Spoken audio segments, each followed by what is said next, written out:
So using the program Lightwave 3D, I created a block of skin as if it was just taken out of your hand. And so using Unity 3D, I created this app. This one is called Skin Deep.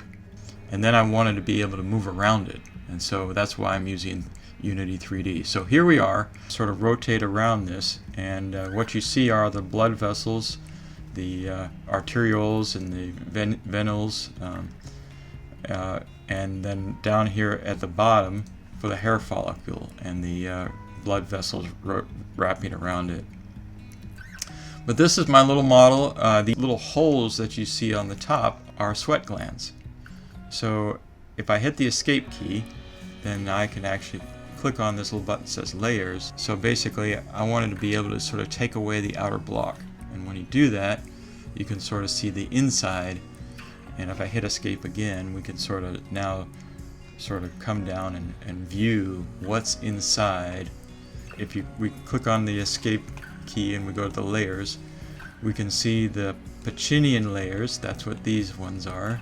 Pacinian corpuscles, the Meissner's corpuscles,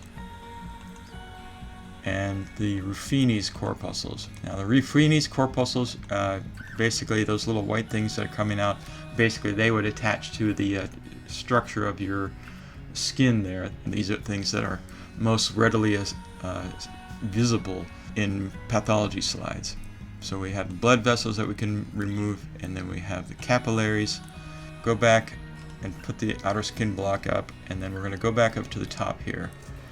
And so what you have here is your skin. I'm going to turn on the layers again, and if I turn off the outer block, you can see this is the epidermis, and then this is the dermis, where you have what they call the basal lamina. And basically these little nodes is where all your capillaries and your nerves are in here. So these little yellow things. Take away the dermis, and you can sort of see sort of a mesh and just an amazing array of red blood vessels turning into your veins.